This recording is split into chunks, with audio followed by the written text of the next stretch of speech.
Okay, so the book on confidence, chapter 6. And it's like the crescendo of the book. It gives you some amazing maxims on prayer and confidence. It is the final chapter of the book on confidence by Father Thomas de Saint Laurent. But I thought I would begin with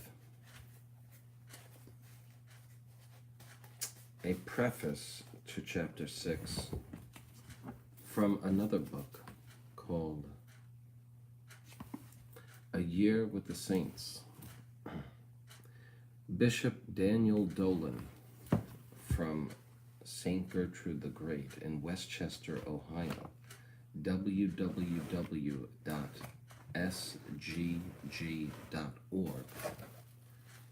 is an amazing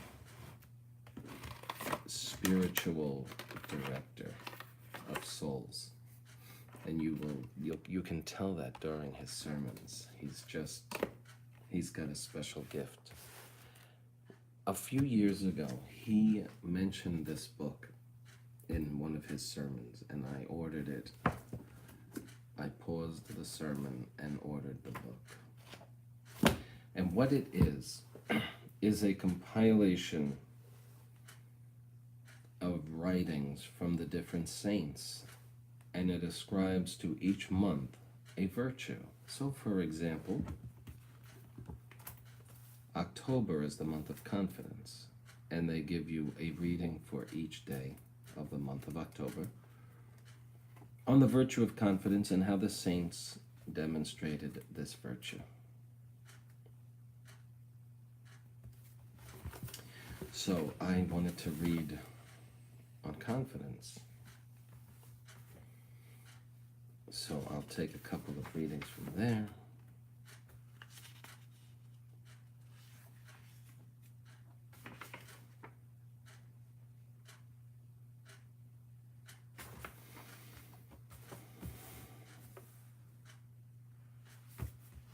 Still sick. If you get the flu, don't overexert yourself. You'll get worse.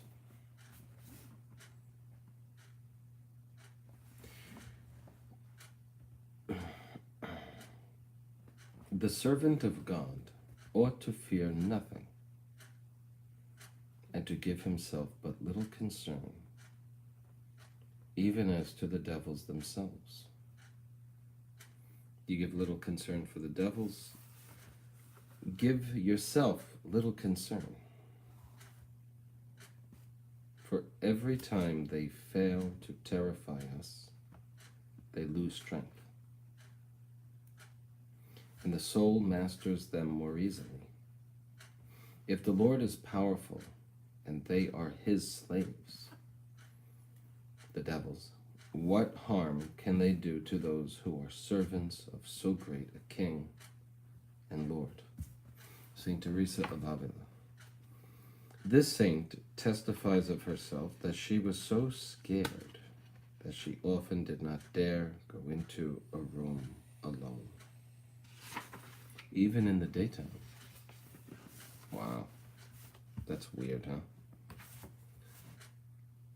But finally she began to consider what a shame it was for a soul to be alarmed and affrighted at anything, except for being afraid of offending God, when we have so great and powerful a Lord who rules everything.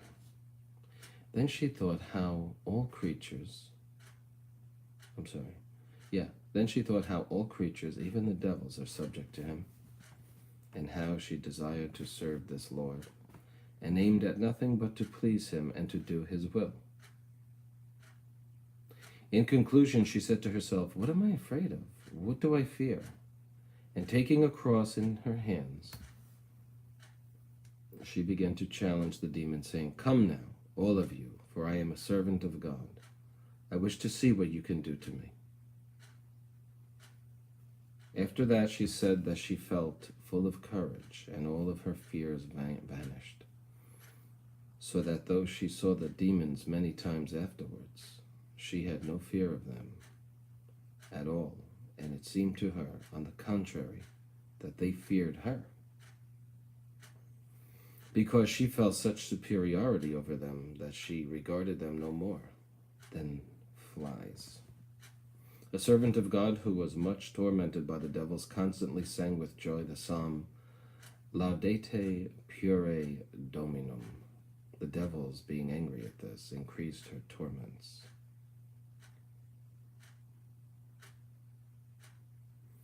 But she mocked the devils and said, I count you as nothing, vermin. I have my Lord with me, and I do not fear you in the least. Confidence. And she was victorious.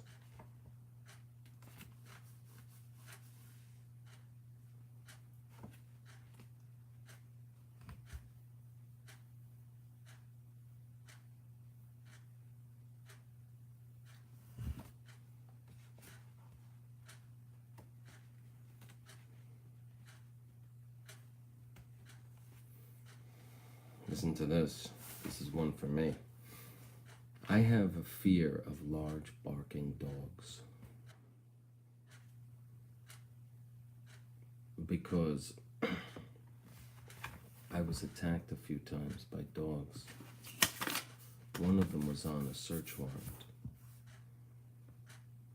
2 large dogs were let out of the house by the woman whose house we were searching in Crown Heights, Brooklyn. I told the woman, do not open the door. Don't open it. Well, she was so bewildered about why we were in her backyard searching for the drugs that were in the yard that she disregarded what I said. And this Rottweiler had to be a good 80-pound dog, and a pit bull, probably around 45, 50 pounds. Started sprinting toward me. I never took my eyes off of them, and that's why I fell down, because I backed up. And I didn't look behind me. There was something on the ground, and I fell. And now the dogs became more enraged because they realized I was vulnerable. What they didn't know was that they were about to be shot several times with a 9mm, which was the only thing that saved me from being eaten alive by these wretched beasts. But in retrospect, she should have kept the dogs inside. They were just doing their job. And I never got bit. It's amazing to see a dog retreat. They're intelligent. The dogs retreated knowing they were injured. They didn't die. They leapt over the fence, which was pretty high.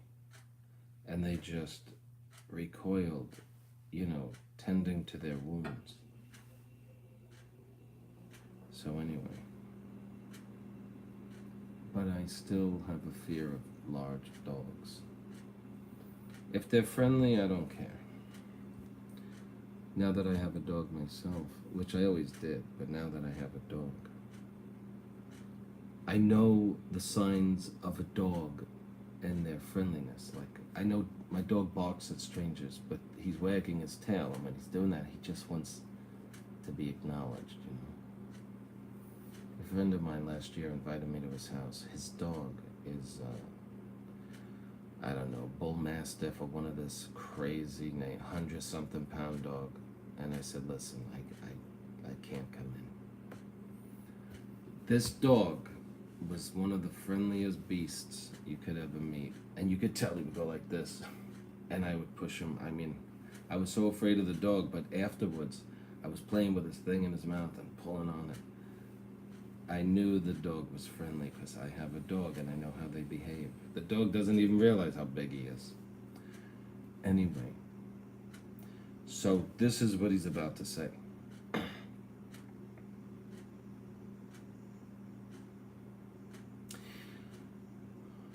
St. Alphonsus Rodriguez says, whoever does not lose courage in unexpected difficulties, but immediately has recourse to God with confidence, shows that this virtue is well rooted in his heart. I suppose that's absolutely correct. You say, oh, God, help me. Instead of cursing and going crazy. We read in the lives of the fathers that Saint Columban, standing one day without any thought of danger, suddenly saw 12 wolves coming up to him.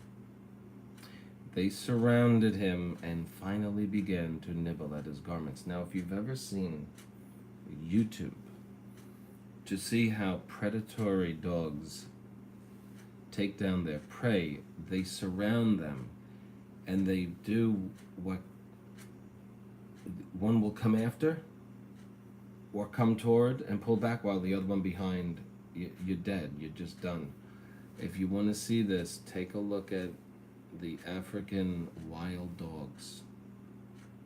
They are the ugliest dogs you'll ever see. And they eat live meat.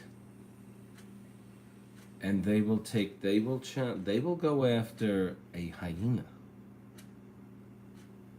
And they surround it, 10 of them, and they just keep going after the predator, and they get it. In fact, I saw a wild dog take the baby from a wildebeest, right from the guts.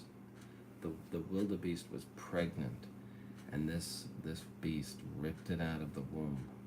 Ugh. I shouldn't have put this in the video. Anyway, they're frightening animals. I shouldn't have put that in there. What can you do?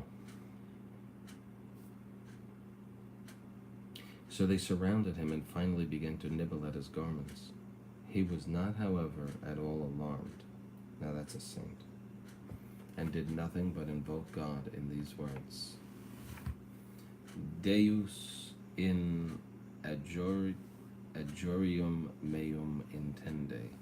Deus in adjutorium meum intende. Deus in adjutorium meum intende. Domine ad adjuvandum me festina. Upon which the wolves immediately fled. Now, I really wish they would tell us what that meant. Let's see. God adjutorium meum intende. Domine ad me festina.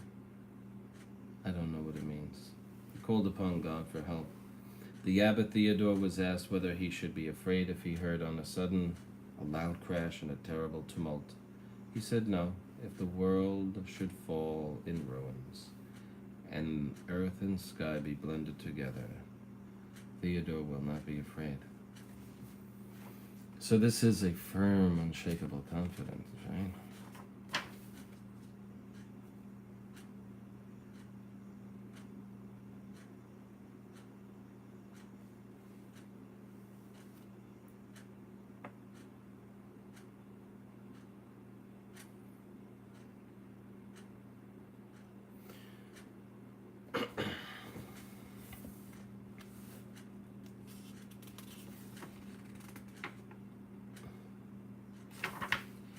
St. Ambrose said, when we find ourselves in any danger, this is a temporal. I like to read these because we know that God will give us anything spiritual we need, anything spiritual we ask for. With humility, perseverance, we know it. But what we don't know is the other things that God will give us. And so I want to show people what God does for those who have confidence in him. St. Ambrose says, when we find ourselves in any danger, even a grave danger, we ought not to lose courage, but to trust much in the Lord. For where the peril is greater, there also is greater aid from him who chooses to be called the helper in dangers and tribulations. Analyze that. For where the danger is greater, the help from heaven is greater. St. Ignatius Loyola was once on board a ship in a severe storm when the mast was broken off, and all were weeping and trembling in expectation of death. He alone was cheerful and fearless, remembering that the winds and sea obey God, and that without his permission, tempests rise not, neither can they sink any ship. And choosing for himself whatever false fate God might choose for him. Wow.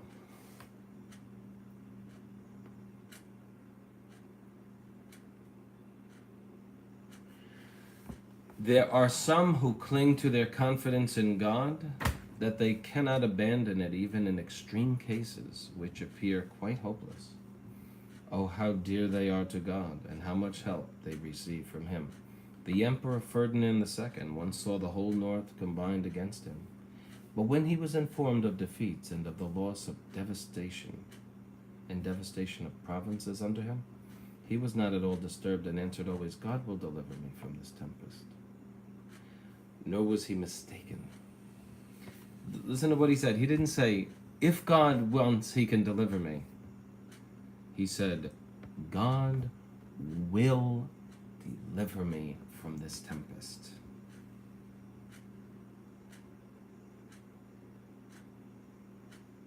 Nor was he mistaken, for when the case appeared desperate, he gained a signal victory by which he discomfited all his enemies. What could be more desperate than the situation of Susanna, accused, condemned, and led out to death, yet she trusted in the Lord and was set free? Do you know the story of Susanna? Susanna was a beautiful woman in the Old Testament, pure, holy wife. And she was so beautiful that two perverts, who were judges, by the way, they sat on the esteemed panel of judges in the Old Testament, and these two perverts were watching her bathe outside of her property with her servant. And they gained access to the property, and they said, you must lie with us, or else we'll say we caught you in adultery. And she said no. Well, she was accused of adultery because these trusted persons of society accused her. She was brought to trial and found guilty because they falsely swore. And so she was condemned to stoning. And as they were picking up the rocks to stone her, a young man stepped forth.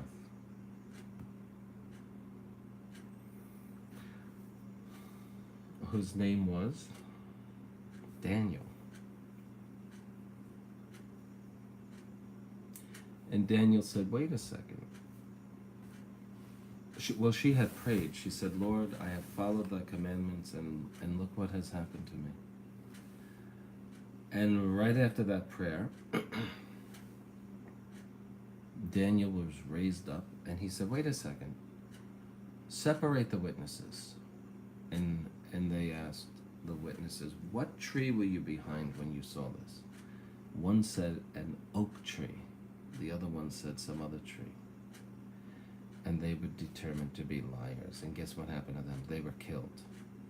God rewarded her confidence, and she was about to die.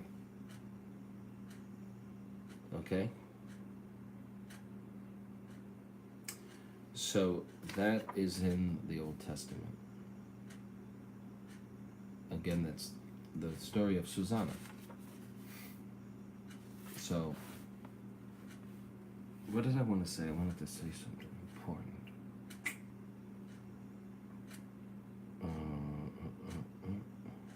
I forget. But that confidence was rewarded. Never forget that. Never forget it. Pray much. Pray as much as you can. And stay sinless. Stay sinless. Avoid the occasions of sin. Go to confession once a week. and wait on the hand of the good Lord, and keep telling him, I know you will grant me this favor, or something far greater than I could ever imagine. Because that is what he's going to do. God likes to exceed our expectations because of his goodness. You know what I look at it like today? So few people pray to God that even though God could hear everybody in the whole world at the same time with the same amount of attention, how much must he be pleased when the few who love him call out to him day and night? It has to mean that the reward will be so great for those to believe in God today. Despite the overwhelming adversity in the world, to believe and to stand up for the rights of God today in a world that hates him is far more meritorious than it was 500 years ago.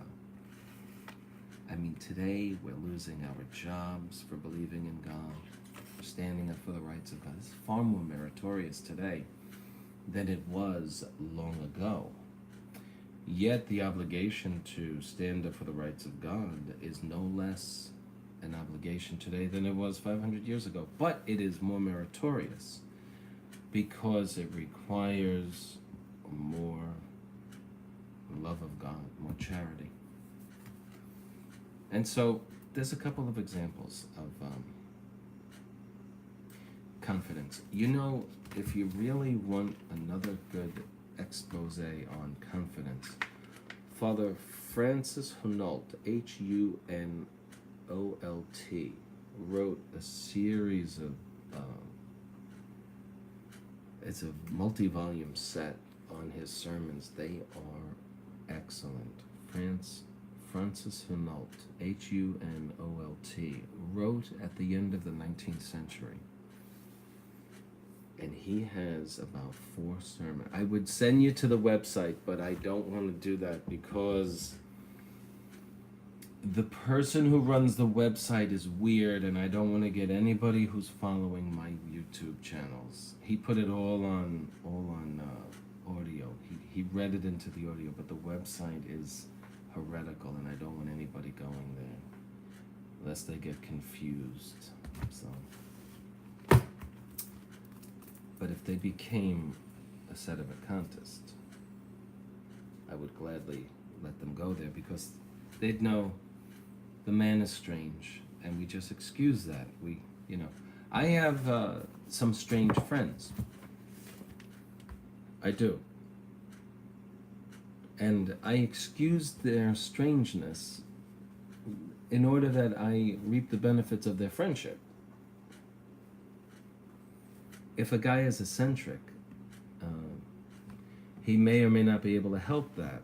If he may help it and he doesn't, what am I going to do? Say, you're strange, I'm going to disregard all of the things you can help me with, especially learning.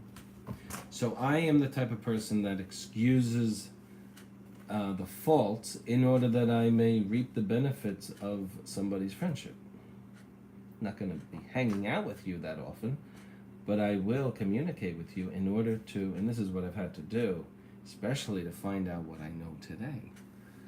I had a friend who's very eccentric, and despite all of his eccentric proclivities, I had to overlook them in order to find out from his brilliant work what was going on in the church. And so I overlooked his odd behavior, and I benefited from it greatly. On the other hand, if you should send a weak person there to communicate with this fellow, they might be scandalized and stop studying. And so we don't send people to eccentric persons, strange persons, or crazy people without great necessity. Sometimes crazy people have a lot to offer. There's a lot of crazy doctors out there. Their contributions are enormous. You know, there are crazy people out there. We've had crazy presidents. I don't know any that have done any good, but there's a lot of crazy people out there. And some of them are very useful. You know what I'm saying. Okay, I developed a wheezing now. I'm a little concerned. Day 5 of the flu. So now, not to be gross, but when you start getting fluid in the lungs, or wheezing, I guess what is not fluid in the lungs, but like phlegm in the lungs, you gotta get it out. Because that is a recipe for pneumonia, which I had in, I just thought I heard fluid in my ears. You know when you take a shower and the water gets in there and you go like this and it comes out? Anyway, in February of 1983, I had pneumonia. I had a fever. My mother walked me over to the emergency room. So I'm sitting there in the emergency room.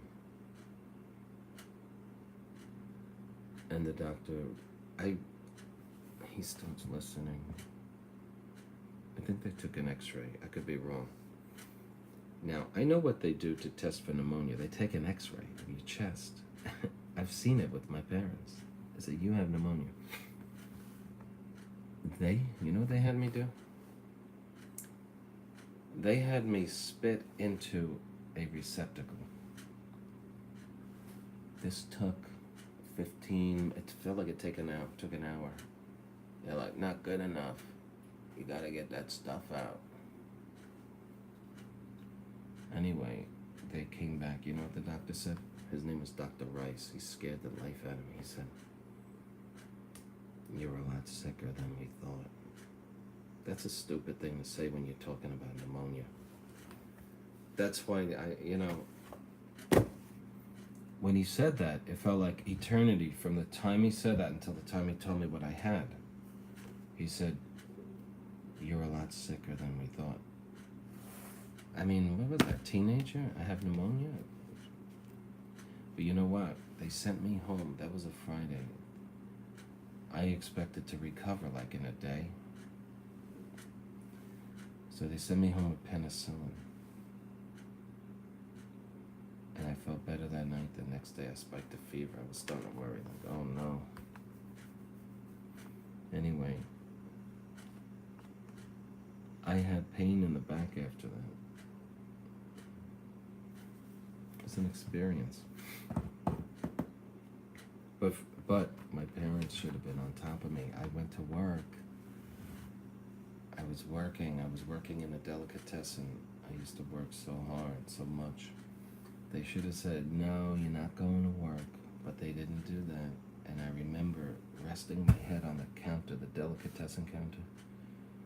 And my boss, who's now deceased, said, you should go home.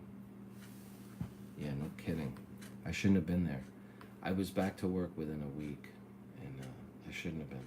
I'll never do that again. I learned. I remember feeling the back pain, which I hadn't felt when I went to the doctor. It only came afterwards, which meant this crap was still in my system. Now, they give you Z-Pak. 2 on the first day, and then 1 per day for the next 5, right? So, but that was a long time ago. I never had it since. They say pneumonia is something that comes back. So, anyway. So you have confidence now, right? You're a confident person. What is this? You now know, number one, how loving God is to you. You're not looking at God anymore the way we look at people when they offend us. We tend to look at God treating us the way we treat people who offend us. And that messes up the whole idea of our love and interaction with God. He doesn't look at us the way we look at others when they offend us. He's literally there waiting for us to talk to him. if we could develop this loving intimacy with Almighty God, we would embrace Him and say, I'm sorry, Lord, I love you. I'm sorry I did that yesterday. I'm going to try never to do it again. You could even say that, even though you might do it again. Say, I'm really going to try. I love you. I'm sorry. Please just forgive it. He's ready to talk.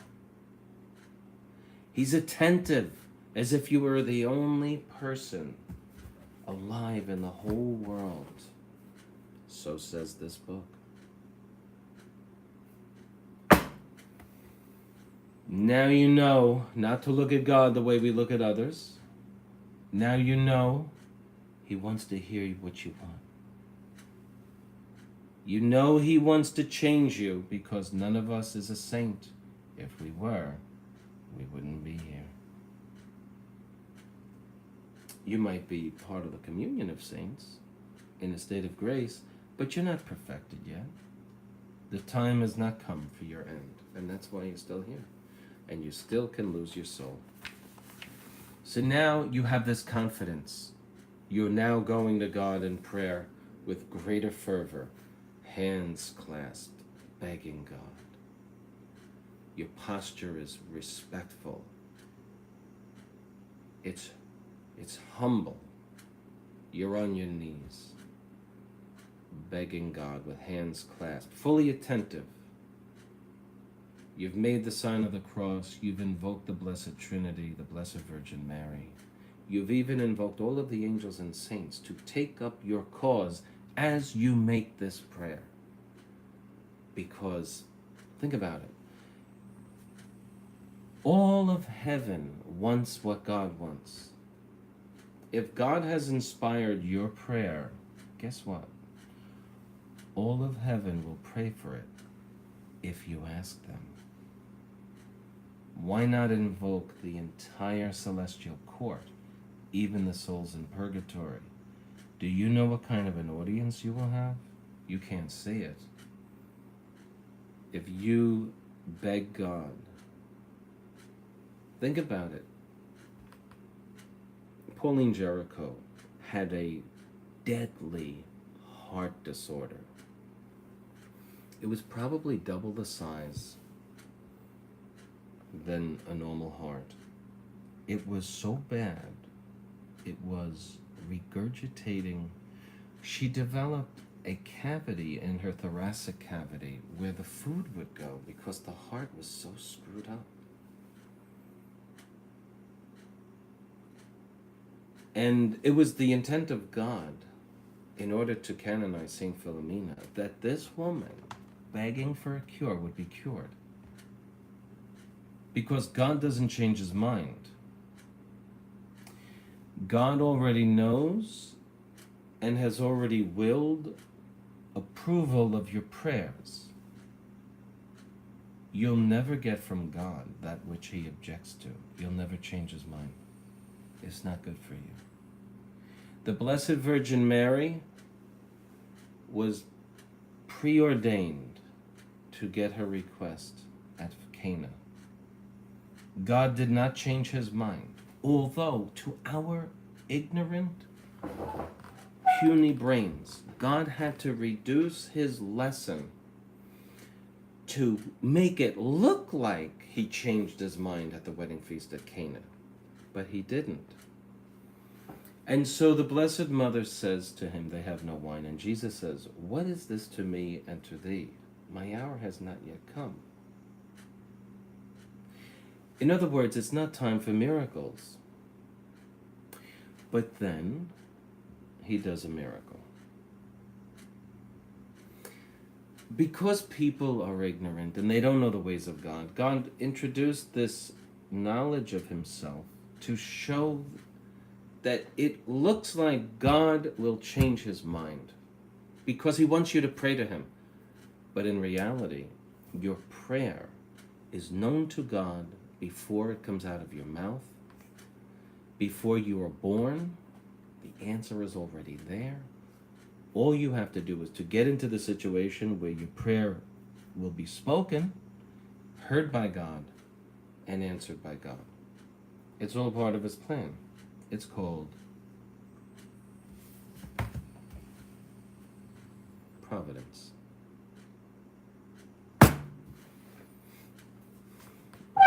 God will not give approval to anything that he has not already approved. Because if God were to change his mind about something, he could not be perfect. He could not say, you know what? Let's do it this way. This is better. That demonstrates a faulty knowledge on his part. His first decision not to do it was faulty. His second decision to do it was now filled with more knowledge that he didn't have the first time. Do you see how that's an imperfection? And so he's incapable of an imperfection such as that. And so the answer is there. You have to climb to the height and do the work and issue the number of prayers, the number of tears, the number of fasts in order to get what you want. Have confidence. Your hour will come. What are the fruits of confidence? Confidence glorifies God. The ideal way to eulogize confidence is to show its fruits. This is what we will do in this chapter. May the following considerations encourage worried souls and make them finally overcome their pusillanimity. Oh my gosh, what is that? Pusillanimity is a lack of courage. Pusillanimous. I don't like the word because it's a tongue twister. Pusillanimous.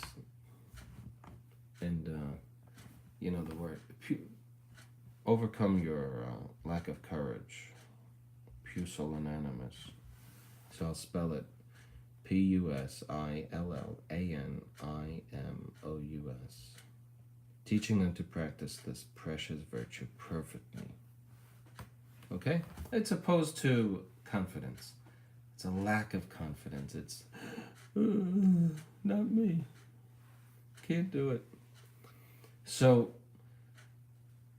confidence does not evolve in the more modest spheres of the moral virtues.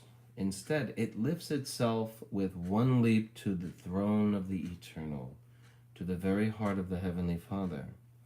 Excellent indeed is the homage that it renders to his infinite perfections, to his goodness, because it expects from him alone the necessary help, to his power, because it despises any force that is not his, to his knowledge, because it recognizes the wisdom of his sovereign intervention, to his fidelity, because it counts without hesitation on the divine word. You know what I like to do? Lord, you promised this. You promised me if I beg you. And I'll read to Jesus, Luke chapter 18, verse 2. Listen to the parable of the unjust judge. And then there's the story of the unjust judge who doesn't listen to the woman who's begging him to deliver her from an unjust lawsuit. He says, this woman won't shut up. I better do it. And Jesus says, will not God deliver his elect who cry to him day and night? Then I read to him the story of the man who goes begging for bread at midnight to the man in bed. The man in bed says, go away, I'm in bed. Jesus says, if he keeps knocking, he's going to get up and give him bread. Comparing himself to do the very thing when people keep asking him. And then I go to say Mark 11, verse 22 to 24. Whatsoever you ask when you pray, believe that you shall receive, and these things shall come unto you. And I read these things to the Sacred Heart, and I say, this is what has inspired me to ask this of you. I believe these words, please fulfill them. And that's enough to get about an hour's worth of begging out of me. And then I do it again the next day. You keep doing that. plan a victory. There are few victories today because people are very weak in faith because of their own fault. If it weren't their fault, God would give them what they were asking for. They're weak in faith, and as a consequence, they get very little. They give up. Because we have a lot of theologians in lay people today. They know everything, lay people. I prayed, God is, it's just spiritual stuff. Okay, go back to your Netflix. Go back and watch your movies. You gave up on prayer, so that means I have to? No thanks, buddy.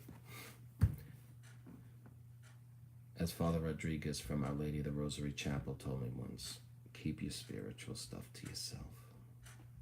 Don't tell anybody about it. Okay. This virtue of confidence participates in praise and adoration simultaneously. In the various manifestations of religious life, no act is more elevated than these two acts: praise and adoration. They are the sublime acts with which the blessed spirits occupy themselves in heaven. The seraphim veil their faces with their wings in the presence of the Most High, and the angelic choirs, filled with enthusiasm, repeat to him their threefold acclamation: Sanctus, Sanctus, Sanctus.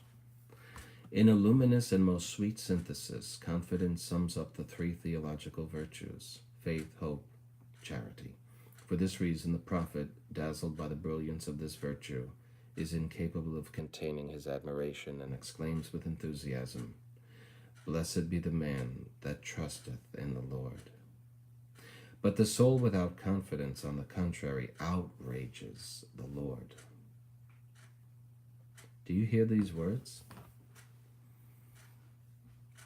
I beg you to have confidence. Be bold, despite your ugliness in front of God.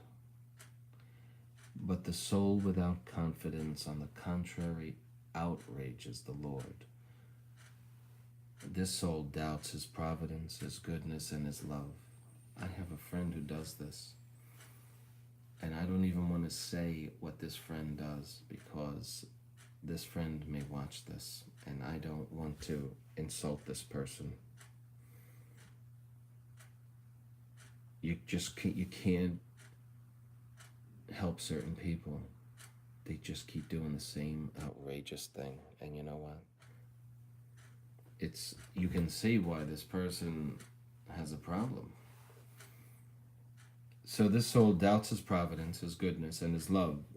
This soul seeks the support of creatures, even to resorting to superstitious practices. The unfortunate soul leans on these fragile supports, which will break under the weight and cruelly injure the soul, and God is angered by such an offense. The fourth book of Kings tells us that Ochazias, O-C-H-O-Z-I-A-S, Ochazias ordered the priest to consult idols during his illness. The Lord became angry. He charged the prophet Elias to convey terrible threats to the sovereign. Go and tell him, it is because there was no God in Israel that thou sendest to Beelzebub, the god of Acheron. Therefore thou shalt not come down from the bed on which thou art gone up, but thou shalt surely die. This is what God said because this person went to an idol. Will not the Christian who doubts the divine goodness and restricts his hopes to creatures merit the same censure? Does he not expose himself to a just chastisement? Do you know anybody who goes to fortune tellers? I do. I know baptized Catholics who do it. I got 2 in my family who did it. By the way, I mentioned Father Francis Hunolt. He says in one of his sermons that when you do that, you make an implicit pact with the devil. You make a contract with him. And you are in serious trouble. Will not the Christian who doubts the divine goodness and restrict his hopes to creatures merit the same censure? Doesn't he expose himself to a just chastisement? Does providence perchance not watch over him so that it becomes necessary for him to direct himself insanely to weak and fragile creatures incapable of coming to his aid? Now, before I end this, because I am getting weak, I want to read this amazing part. This is the best part of the book. Confidence attracts exceptional favors. Do not therefore lose your confidence, which hath a great reward, says the Apostle Saint Paul. This virtue indeed brings such great glory to God that it necessarily attracts exceptional favors to souls. The Lord declared several times in the Scriptures with what generous magnificence he treats confident souls. Quote, because he hoped in me, I will deliver him. I will protect him because he hath known my name. He shall cry to me, and I will hear him. I am with him in tribulation. I will deliver him, and I will glorify him. End of quote. Footnote. You can look that up on drbo.org and to see where it comes from. I just want to get through this part of the book. What pacifying promises from the lips of him who punishes every idle word and condemns the slightest exaggeration.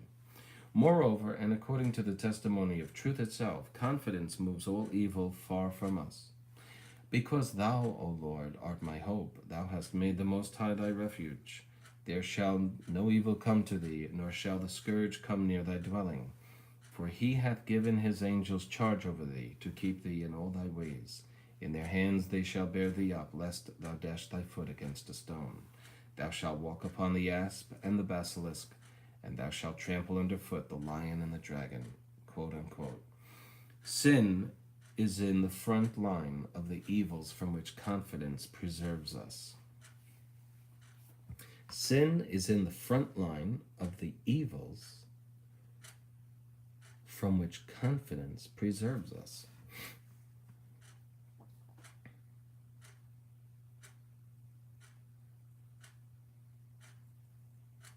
Confidence preserves us from sin. Furthermore, there is nothing more in conformance with the nature of things. The confident soul knows its nothingness as well as that of all creatures, and it is for this reason that it does not count on itself or on men, and puts all its hope in God. It is suspicious of its own misery, practices, as a consequence, true humility comes to the confident soul. As you know, pride is the beginning of all sin, and the beginning of all destruction. This comes right out of the Scriptures. The Lord flees from the proud man, he abandons him to his weakness, and allows him to fall. The fall of St. Peter is a terrible example of this. In the merciful designs of his wisdom, God will perhaps permit trials to assault a confident soul from time to time. In the merciful design of his wisdom, God will perhaps permit trials to assault a confident soul from time to time. Nothing, however, will shake this confident soul. She will remain an immovable and firm as Mount Zion. She will preserve joy in the depths of her heart, and despite the roar of the storm, she will sleep as tranquil as a child in the arms of her father. She will be allowed to bring her journey to a happy ending, for God saves them who hope in him. But these are purely negative benefits. God heaps positive benefits on the man who confides in him. Hear with what ample poetry the prophet expounds this truth. Blessed be the man that trusteth in the Lord, and the Lord shall be his confidence. And he shall be as a tree that is planted by the waters, and that spreadeth out its roots toward moisture. And it shall not fear when the heat comes, and the leaf thereof shall be green. And in the time of drought it shall not be solicitous, neither shall it cease at any time to bring forth fruit. In order to emphasize by an overwhelming contrast the radiant peace of this picture, we ask you to contemplate the lamentable fate of the one who counts on creatures. Cursed be the man that trusteth in man, and maketh flesh his arm, and whose heart departs from the Lord. For he shall be like tamarisk in the desert. He shall dwell in dryness in the desert, in a salt land, and not inhabit it. And that's the end of that part. I just have like a couple more, not a couple, but about 4 more pages to read to end the book. But I just want to say that at that last verse, this crazy ignoramus Protestant with whom I used to engage in conversation about the truth of the Catholic faith in 2008, 2007, he would speak against the Catholic faith with this verse: "Cursed be the man." I can still hear him screaming at me. "Cursed be the man that trusteth in man." He says, "You trust in popes. Cursed be the man that trusteth in man." Meanwhile, Jesus Christ said to Peter, "Thou art Peter, and upon thee I will build my church." Protestants are ignorant, and I don't argue with them. I don't argue with them. They are. You're ignorant too if you argue too much with somebody who doesn't. If somebody possesses the Catholic faith, they may not be Catholic in name yet, but if they have a true desire to know the true God, they will positively respond to a Catholic truth because their soul is so disposed to receive the truth, and that is a grace from God. When an adult comes to the waters of baptism, the church says, "What do you seek?" The answer is faith, right? But how did he get there without faith? It is because God has moved him to do that. And so he's open already to truth. And so when a Protestant babbles with their babble, it's all Protestant propaganda. All of that babble, those responses, you just push them aside. They're wasting your time. And Christ himself encourages us by not casting pearls at the feet of swine, because they're not disposed to receive the truth. If they were, they would manifest a real interest in investigating that truth and compare it with how they used to perceive it and realize, hey, I was wrong. Because truth stands on itself. You cannot take truth and say, I'm going to disprove this, and present arguments that don't disprove it and be settled in your mind with that. The way you arrive at truth is to realize that you can't dispute it and that it's obviously true. That's the benefit of truth. But the human mind makes believe it doesn't perceive the truth. And so we have a lie. Psalm 115 says, all men are liars. And the explanation of that is that when we sin, we lie and say, we're going to do it. This is good. You're lying to the inspirations of the Holy Ghost not to do it, and you do it. So Psalm 115 says, all men are liars. Anyway, I'm going to finish this later on. And I've been going 53 minutes anyway, but, I'm compromised with the flu. So be confident. That's all I can say.